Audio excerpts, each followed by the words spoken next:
Vous savez, quand on critique quelque chose, les gens pensent souvent que c'est parce qu'on déteste cette chose. Mais parfois, on critique parce qu'on a aimé. Oui, oui, parfois on critique parce qu'on a aimé, parfois on critique parce qu'on a compris, parfois on critique parce qu'on a vu le point positif autant que le négatif. J'ai fait une vidéo où j'expliquais pourquoi je ne suis pas musulman. Aujourd'hui, je veux faire l'inverse. Pas pour te convaincre, pas pour te séduire, mais pour être juste. Parce que l'islam, qu'on le veuille ou non, porte aussi des valeurs très puissantes, des repères solides et une profondeur spirituelle que beaucoup sous-estiment. Alors aujourd'hui, je vais te dire 4 raisons pour lesquelles je pourrais être musulman. Reste jusqu'à la fin parce que la dernière raison, c'est celle qui touche directement mon âme. Raison numéro 1, la constance et la routine spirituelle. Quand je regarde l'islam, la première chose qui me frappe, c'est la discipline spirituelle quotidienne. Une discipline répétée et constante. 5 fois par jour, le musulman s'arrête, peu importe où il est, ce qu'il fait, qui il est. Le prince et le pauvre, côte à côte, se prosternent ensemble devant leur Créateur. Vous vous rendez compte de la puissance de cela? Dans notre société où tout le monde est hyper connecté, une société où on reçoit constamment des notifications, une société de distractions infinies, il existe encore des êtres humains qui, 5 fois par jour, déconnectent du monde pour se reconnecter à l'essentiel. J'ai observé mes amis musulmans prier, j'ai vu cette paix descendre sur leur visage. Cette présence, ce moment sacré où la conversation intime avec le divin est la seule chose qui compte. Le Fajr avant l'aube, quand le monde dort encore. Quelle dévotion extraordinaire de se lever pour rencontrer son Créateur dans le silence de la nuit finissante. Le Maghrib, au coucher du soleil, pour remercier pour la journée qui s'achève. Cette discipline, elle ne vient pas freiner la liberté, elle la structure. Elle crée des moments sacrés dans le chaos du quotidien. Cette discipline rappelle constamment qu'il y a plus important que tes soucis. Il y a plus important que tes ambitions. Il y a plus important que tes désirs.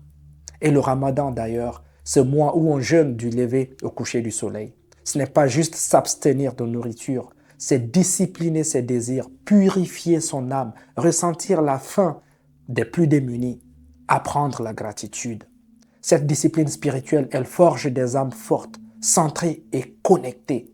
Et franchement, dans un monde où nous sommes devenus esclaves de nos impulsions, cette maîtrise de soi me fascine et m'inspire profondément. Cette discipline spirituelle, ce n'est pas juste une relation avec Dieu, c'est une école de caractère.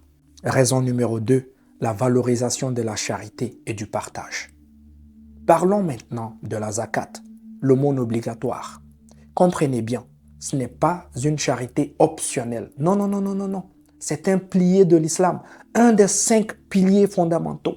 Cela signifie qu'être musulman, c'est par essence être généreux. Être musulman, c'est reconnaître que notre richesse ne nous appartient pas totalement, mais qu'une partie de notre richesse appartient de droit aux pauvres, aux nécessiteux. Quelle vision extraordinaire de la société! L'islam enseigne que celui qui reçoit ne doit jamais être humilié, car c'est son droit, pas une faveur qu'on lui fait. J'ai vu des musulmans donner, non pas avec arrogance, mais avec humilité, comme s'ils remerciaient celui qui reçoit de leur permettre de purifier leur richesse. Et ce n'est pas que l'argent, c'est le temps qu'ils donnent aux autres, l'attention, la compassion qu'ils donnent aux autres. Le prophète Mohammed, paix et bénédiction sur lui, disait qu'un simple sourire à son frère est une charité. Enlever un obstacle du chemin est une charité. Une parole douce est une charité. Cette spiritualité qui transforme chaque acte de bonté en adoration, en connexion avec le divin. Je regarde le monde musulman et malgré tous ces défis, je vois des communautés où l'entraide est vivante, où on prend soin des voisins, des anciens, des orphelins, où l'hospitalité est sacrée, où l'étranger est accueilli comme un envoyé de Dieu. Cette culture de la générosité, cette compassion ancrée dans la pratique religieuse, franchement, ça me donne chaud au cœur. Raison numéro 3, l'égalité devant Dieu. Laissez-moi vous raconter quelque chose qui m'a bouleversé. Un jour, j'ai regardé des millions de pèlerins à la Mecque, durant le Hajj, à la télé bien sûr. Des millions d'êtres humains, tous vêtus de la même façon, en blanc, simple, humble. Impossible de distinguer le riche du pauvre, le roi du mendiant, le blanc du noir, l'arabe de l'asiatique. Tous égaux, tous les mêmes devant Allah. Vous comprenez la profondeur de ces messages? Dans un monde déchiré par le racisme, les classes sociales, les jugements incessants sur l'apparence, l'islam proclame avec force que devant Dieu, nous sommes tous égaux. Pas d'intermédiaire entre le croyant et son créateur, pas de prêtre, pas de hiérarchie spirituelle, juste toi et Allah, direct, intime, égal. Dans la mosquée, le PDG prie à côté du jardinier, l'intellectuel côtoie l'illettré, et tous sont les serviteurs du Très-Haut. Cette vision, elle me fait rêver d'un monde meilleur. L'islam nous enseigne que la seule chose qui différencie les êtres humains aux yeux de Dieu, c'est la piété, la droiture du cœur, la bonté des actions. Pas la couleur de peau, pas le compte en banque, pas le statut social. Imaginez un instant si nous vivions vraiment selon ces principes. Si nous regardions chaque être humain comme notre égal, notre frère, notre sœur devant le Créateur, ce serait la fin de tant de souffrances, de tant d'injustices. Et ça me touche au plus profond de mon être. Raison numéro 4, la quête de la connaissance. Ça m'a vraiment touché. L'élévation par le savoir. Et enfin, permettez-moi de vous partager ce qui a peut-être le plus résonné avec ma quête personnelle, c'est-à-dire l'importance de la connaissance en islam. Le tout premier mot révélé au prophète Mohammed n'était pas « crois », ni « obéis », ni « prie ». C'était « ikra », ça veut dire « lis »,« apprends »,« récite ». Les premiers versets du Coran sont une célébration de la connaissance, de l'apprentissage, de la lecture. Savez-vous que le prophète Mohammed a dit un jour « Cherchez la connaissance même si vous devez aller jusqu'en Chine » parce qu'à l'époque, la Chine représentait le bout du monde.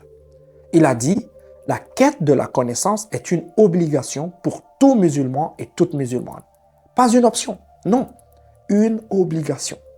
Pendant que l'Europe médiévale brûlait des bibliothèques, le monde musulman construisait des universités, traduisait les philosophes grecs, faisait avancer les mathématiques, l'astronomie, la médecine. Cette soif de comprendre, d'apprendre, de questionner est au cœur de l'islam authentique. Et pour quelqu'un comme moi, en quête constante de vérité, d'éveil, de compréhension, cette tradition qui honore l'intellect autant que le cœur, qui célèbre la science autant que la foi, elle me parle profondément. Je ne suis pas musulman, mais je respecte profondément ces valeurs. Et peut-être que la vraie spiritualité, ce n'est pas de porter une étiquette, c'est d'incarner des vérités.